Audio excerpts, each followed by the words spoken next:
Hey everyone, Mario again, coming at you with another literature review.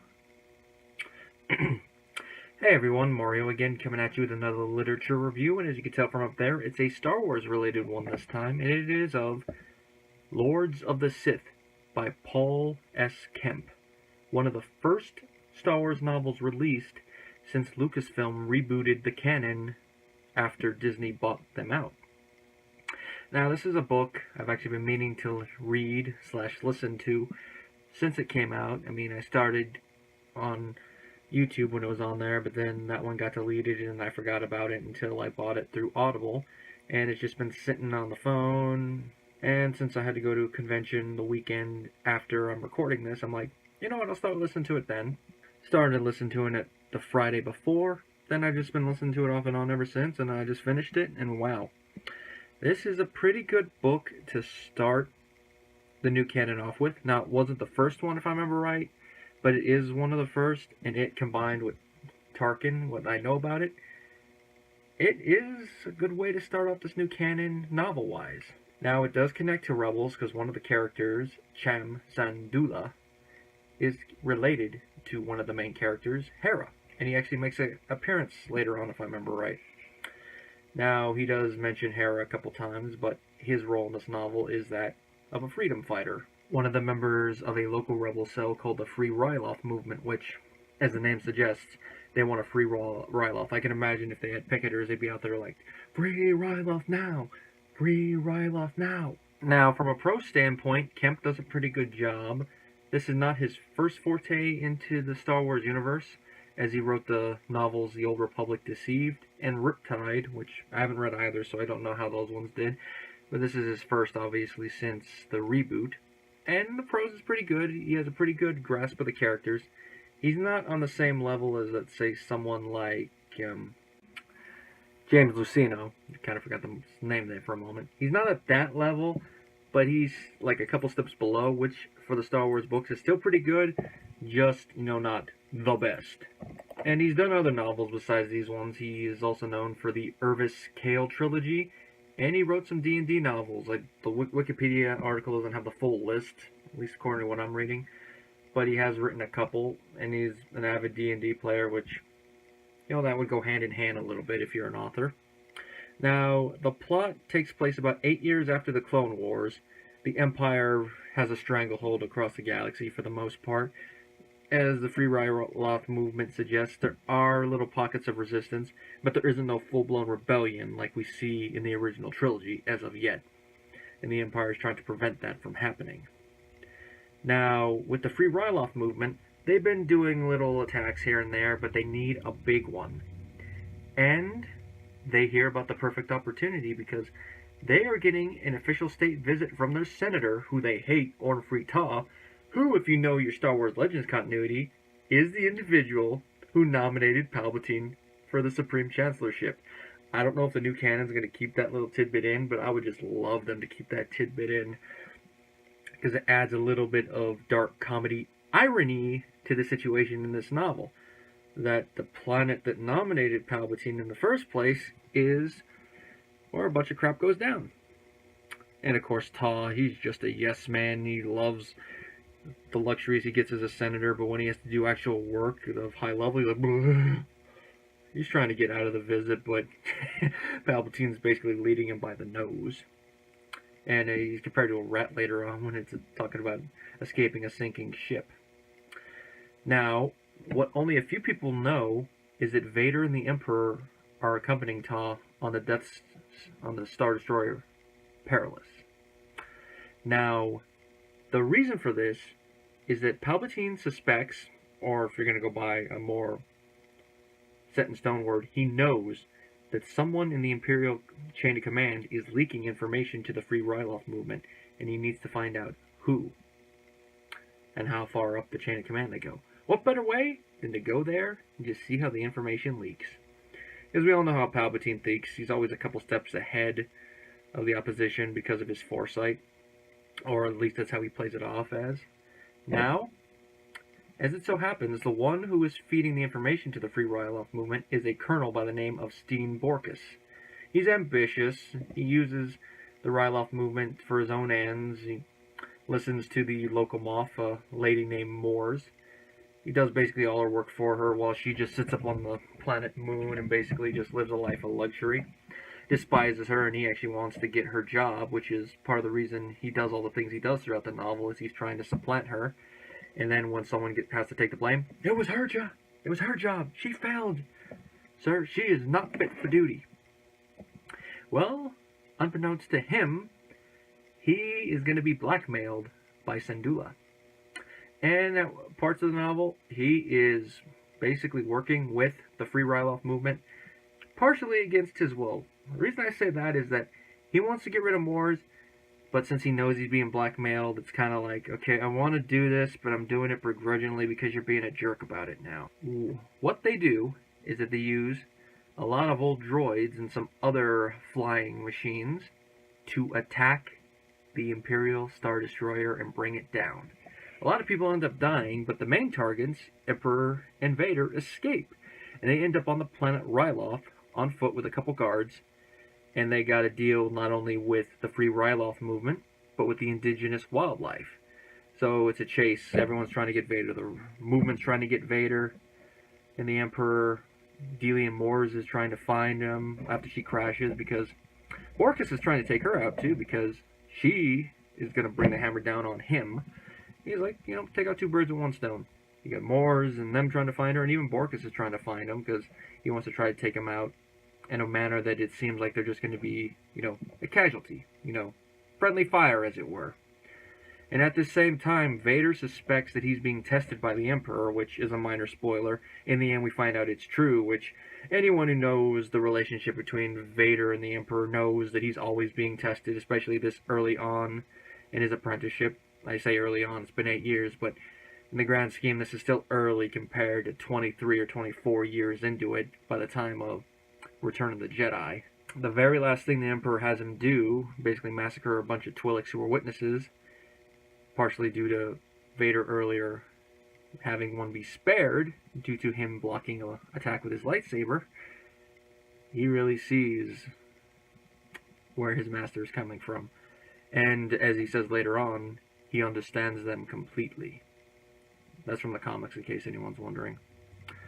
Now, in addition to the whole Vader dynamic, and then Cham dealing with his own little dilemma involving leading the Free Ryloth movement, which is summed up in his little mantra that he repeats several times throughout the novel. Not a terrorist, a freedom fighter. That's a deep line if you think about it. And you can actually apply that to the fact that the word terrorist and freedom fighter, it's such a point of view differentiation of phrases. Because it all depends on what you're looking at. And of course it ties in perfectly with a line Palpatine said in the prequels, and that is, evil is a point of view. Yeah, which phrase you're going to use, terrorist or freedom fighter, depends on your point of view. To you, the person could be a freedom fighter, but to someone else, they could be a terrorist. I don't want to bring world politics into this, but if you look at a lot of stuff going on in the Middle East, to some people, a lot of people, ISIS is a bunch of terrorists, me included, because how I look at it. But to someone else, they're freedom fighters, and you can say that with any other group that's over there, or in any other part of the world, but it's a point of view thing. And it's not always black and white. There's a lot of shades of gray.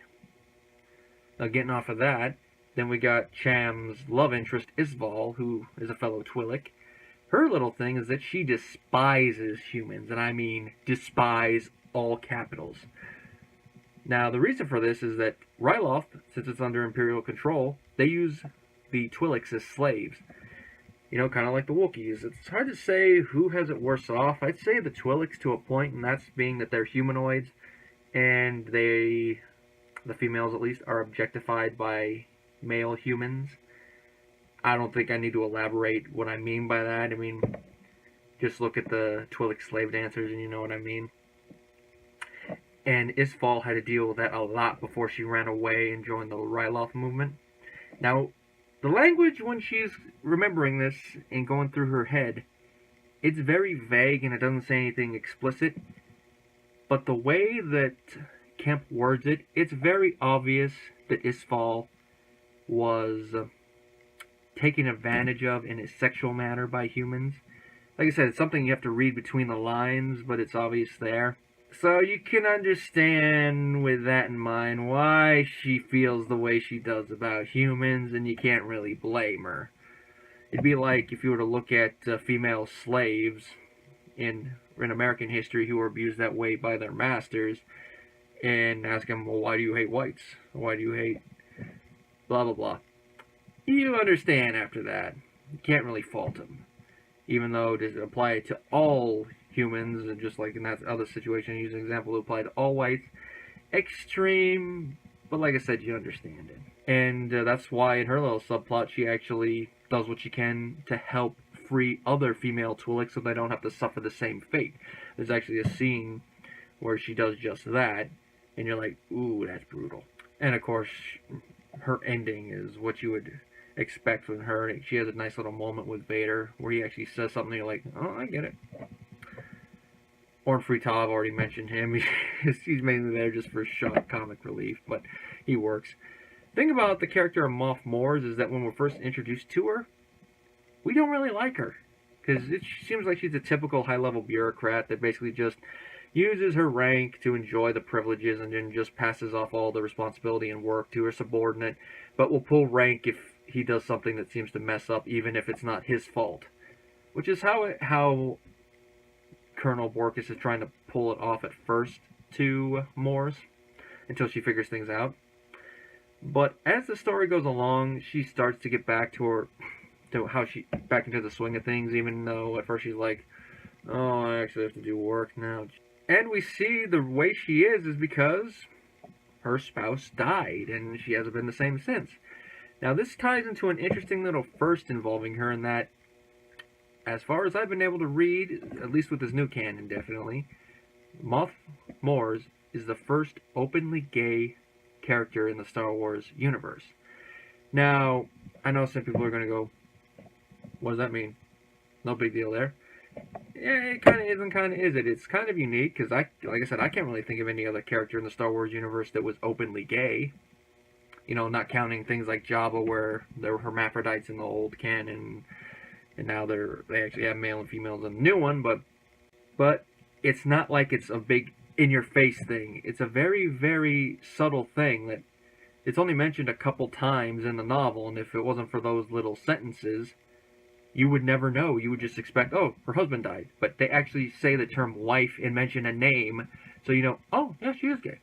But it doesn't define her character other than that's her sexual orientation and she lost a loved one. But other than that, it's not really important to her character, or at least with how she's presented in this novel. If she's brought up in another novel, it might be a little bit more important. But as far as here, not super important other than it's, you know, being a first. This is how stuff like this should be. It shouldn't be like, oh, look at her, she's gay, she's gay. Steal a line from Mel Brooks, she's a gay. Now, I don't want to spoil the ending, but considering how early in the timeline this is, you can expect that this does not really have a happy ending for most of the people involved. If you've seen Rogue One, you kind of know what to expect with the ending, but given that Cham is in later stories, he at least has to survive, and he does. And the way they have him survive makes sense, and it really makes you feel for him because of what happened. As I was listening to the audiobook, I'm like, ooh, that sucks for him because he's losing not only a comrade, but a loved one. And it's one of those things like, let me go. I'm not going to say anything else other than that if you haven't read the book, but definitely need to get into it, especially if you only know the character from his appearances in Rebels. And just from what little I know about Hera, I can definitely see where she gets some of her personality from. Only other thing to mention is Borkus, near the end, he kind of seems to be a little insane, and he does regain a little bit of the honor that they think he lacks from all the stuff that's been going on. But it was a fitting end for his character. Although it would have been interesting to see him actually get away with it, but given everything that's going on, yeah, he's not going to get away with this. Even if he got away, Vader's going to track his butt down and introduce him to Mr. Blood Red Blade. Either that, or you will pay, Colonel. Or maybe even bring him to the Emperor so the Emperor can break out the Force lightning. Which, an interesting little thing I haven't mentioned yet is that this novel is the closest we'll probably ever see to Vader and the Emperor in a situation where they're like in a buddy cop film. Because there's a scene where they're dealing with the indigenous wildlife, where they are fighting basically back to back, not only with their Force abilities, but with their lightsabers. And by the end, Vader realizes, my master wasn't fully cutting loose. Which, of course, like I mentioned before, the whole thing with Vader being tested, if the Emperor wanted to, he probably could have cut loose a lot more earlier on. But with how it's written, you don't really realize that in the moment. You kind of might suspect it a little bit, but with how it's worded, you never get that impression. But later on, you're like, you know what? Yeah, well, what the Emperor can do, it should have been a little bit easier there. He's obviously testing him. And other than that, there's really nothing much else to say about it. Definitely a novel that any Star Wars fan needs to read at least once. If you're not a big fan or not too keen on the new canon, you might have some hesitation, but even with that, it is worth at least one read.